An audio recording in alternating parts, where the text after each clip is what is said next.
Kill Bill 5! Kill Bill 5! Hundreds of people came from across the province with a message for the government. They're trying to demolish our rights, our say, and that's not right. They need to kill this bill. It's not good for our animals or the culture or the waterfronts, and all of that is our way of life. So that's why we're here to stop Bill 5. They're upset that the bill is set to speed up priority projects such as mining, setting up special economic zones to do it, where the government could override some provincial and municipal laws. Before the rally, Indigenous leaders were back at the legislature. We're not against development, but it's not going to come at the expense of our treaty-protected inherent rights. And if you're going to be out there stealing without our permission, we will stop you. And they had a warning of where this dispute could be headed. We are staring down the barrel of Idle No More.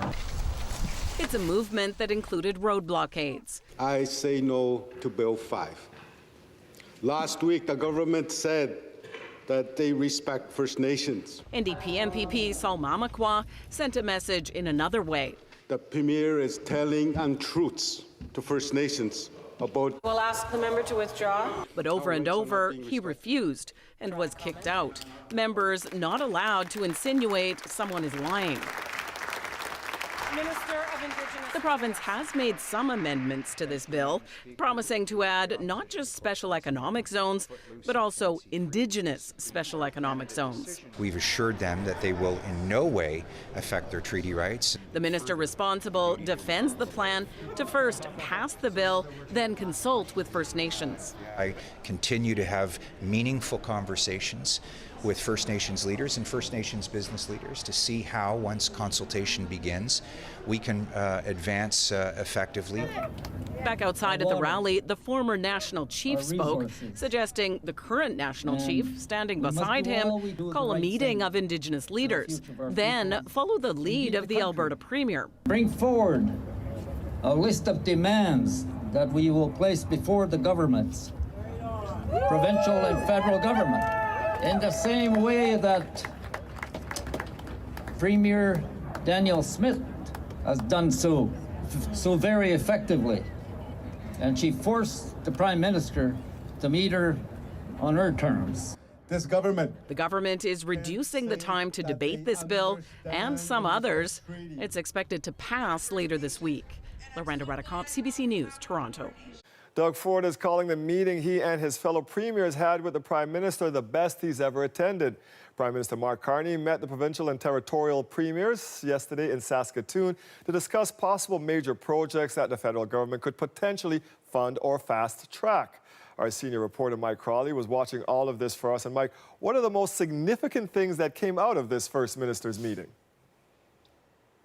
Well, look, Dwight, the Prime Minister asked the premiers to show up to this meeting with basically a list of what he described as nation-building projects. And so Doug Ford's list included things like the Ring of Fire mineral deposit in Northern Ontario, new nuclear power plants, a deep-sea port in James Bay, and, of course, the Doug Ford's idea of a tunnel under Highway 401 through Toronto. Now, Ford says that nobody particularly expected that the meeting was going to end with Prime Minister Carney green-lighting any specific projects. But what Doug Ford says did emerge from the meeting is a broad agreement about what the premiers and the Prime Minister feel should happen to boost the country's economy in the face of the threats from Donald Trump. Now, while there's still certainly some points of contention among the premiers, in particular with regards to pipelines that would cross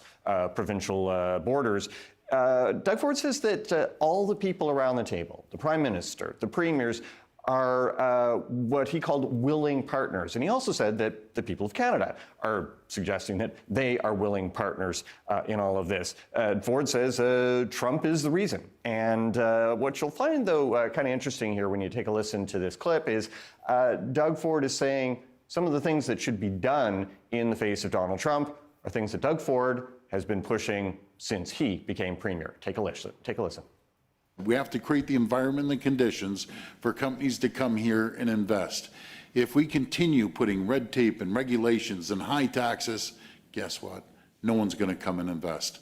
But we're all confident, and I'm confident with the leadership of the Prime Minister, that he's creating that environment and conditions for people to come here and companies to come here and invest and tell the world Canada is open for business. And some of the themes that you're hearing there from Doug Ford are also a part of what he's trying to put forward in his Bill 5 here at Queen's Park. Mike, where do things go from here, though? How soon until the feds let the premiers know which projects they might be backing? Yeah, well, Prime Minister Carney gave an indication that he wants to get moving on this quickly, that the feds are going to bring forward some legislation that they're describing in some ways very similar to Bill 5, one project, one review system for major national projects.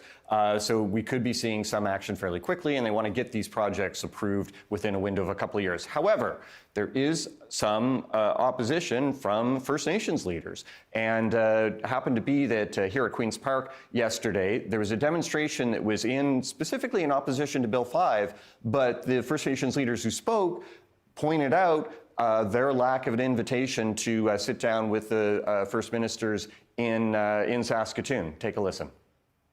I urge the National Chief to convene an emergency meeting of leadership in the country, First Nations leadership, and bring forward a list of demands that we will place before the governments, provincial and federal government, in the same way that Premier Daniel Smith has done so. And the chief who you saw beside Phil Fontaine there in that shot is actually the Assembly of First Nations National Chief. So there's definitely some consensus among First Nations leaders that they've got concerns about this attempt to fast-track projects on a national level. Our senior reporter, Mike Crawley. Thank you, Mike. It's got wheels, a display with facial expressions, a cooler, and it could deliver your next food order. So we're going to place an order for some croissants. Food delivery app Skip partnered with Waterloo-based robotics company Real Life Robotics to launch a 3-month pilot project in downtown Markham, giving their customers in the area the option to choose the spot as its form of delivery. If you're within this 2-kilometer radius, you'll get access to getting the choice of your order being delivered by a robot. So it's basically a cooler with wheels. The pilot was approved by the city of Markham, and it aims to further understand how these robots could navigate urban spaces.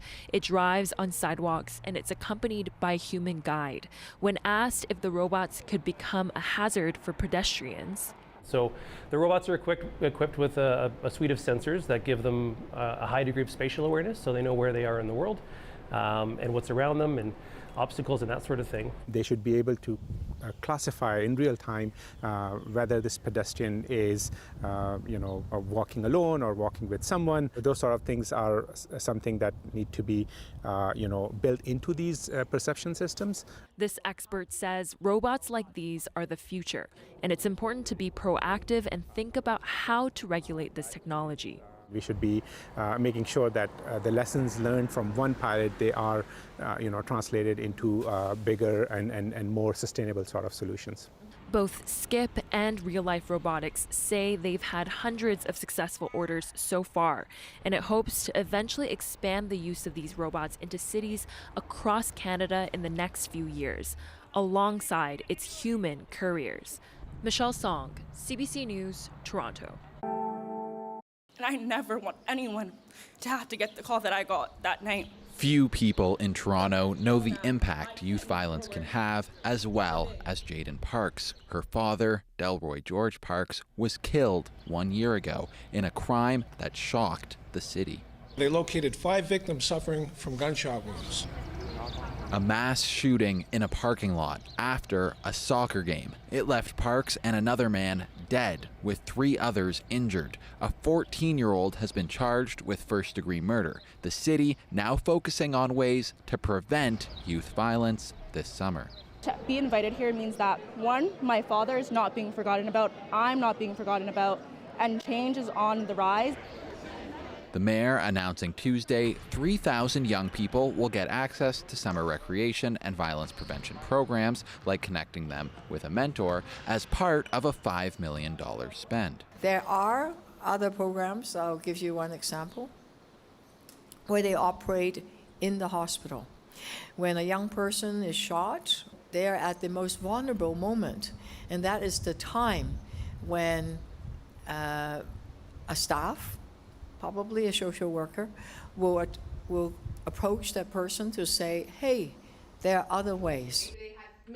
Last summer, youth groups came to City Hall to stress that kids need more jobs as a way to lower violence, something some say still needs more work. When they leave school and do not have a job, the things that we are doing are beneficial, but for them to be feeling productive and purposeful, I think ensuring that they have jobs during the summer would be of great benefit to them. The city says increasing employment is a core goal of its program. And after a spike in youth violence last year, police say overall, violent crime stats are down so far this year, but acknowledge there's still work to be done. We're very focused on co-developing, co-designing, and co-delivering community safety and well-being with the voices of our communities at our tables. So we do everything we can, particularly in neighborhoods where our presence is necessary from a safety perspective, to do that with our communities and make sure that we are addressing any concerns as it relates to our presence. The city has a list of available summer youth programs on its website. Lane Harrison, CBC News, Toronto.